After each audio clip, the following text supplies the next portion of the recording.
Penguin presents War by Roald Dahl. Read for you by Dan Stevens, Cillian Murphy, Sophie Okonedo, Julian Rhind-Tutt, and Stephen Mangan. Going Solo by Roald Dahl. Read by Dan Stevens.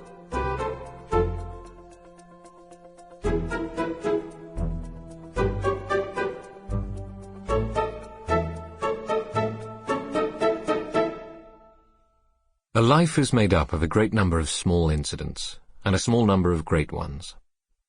An autobiography must therefore, unless it is to become tedious, be extremely selective, discarding all the inconsequential incidents in one's life, and concentrating upon those that have remained vivid in the memory. The first part of this book takes up my own personal story precisely where my earlier autobiography, which was called Boy, left off. I am away to East Africa on my first job. But because any job, even if it is in Africa, is not continuously enthralling, I have tried to be as selective as possible and have written only about those moments that I consider memorable. In the second part of the book, which deals with the time I went flying with the RAF in the Second World War, there was no need to select or discard, because every moment was, to me at any rate, totally enthralling. The Voyage Out.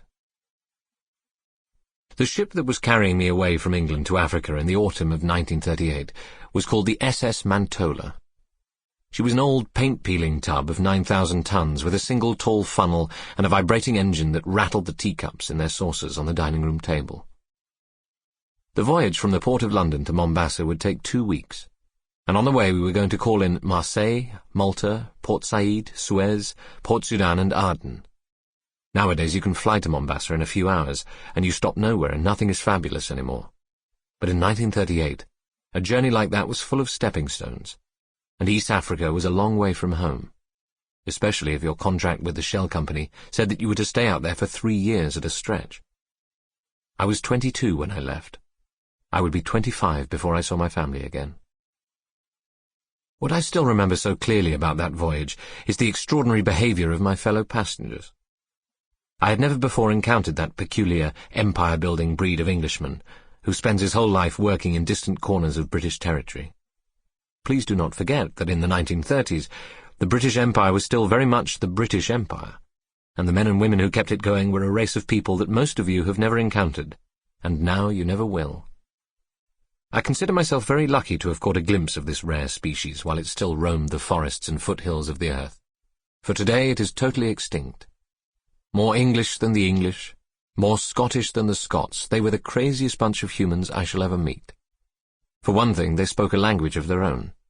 If they worked in East Africa, their sentences were sprinkled with Swahili words, and if they lived in India, then all manner of dialects were intermingled. As well as this, there was a whole vocabulary of much-used words that seemed to be universal among all these people. An evening drink, for example, was always a sundowner. A drink at any other time was a chota peg. One's wife was the Mem Sahib. To have a look at something was to have a shufti. And from that one, interestingly enough, RAF, Middle Eastern slang, for a reconnaissance plane in the last war was a shufti kite. Something of poor quality was shenzi, supper was tiffin, and so on and so forth. The empire builder's jargon would have filled a dictionary. All in all, it was rather wonderful for me, a conventional young lad from the suburbs, to be thrust suddenly into the middle of this pack of sinewy, sunburnt gophers and their bright, bony little wives, and what I liked best of all about them was their eccentricities. It would seem that when the British live for years in a foul and sweaty climate among foreign people, they maintain their sanity by allowing themselves to go slightly dotty. They cultivate bizarre habits that would never be tolerated back home, whereas in faraway Africa, or in Ceylon, or in India, or in the Federated Malay States, they could do as they liked. On the SS Mantola, just about everybody had his or her own particular maggot in the brain, and for me it was like watching a kind of non-stop pantomime throughout the entire voyage. Let me tell you about 2 or 3 of these comedians. I was sharing my cabin with the manager of a cotton mill in the Punjab called U.N. Savoury. I could hardly believe those initials when I first saw them on his trunk, and I had the upper berth. From my pillow I could therefore look out on the porthole clear across the lifeboat deck, and over the wide blue ocean beyond. On our 4th morning at sea, I happened to wake up very early, Sample complete. Ready to continue?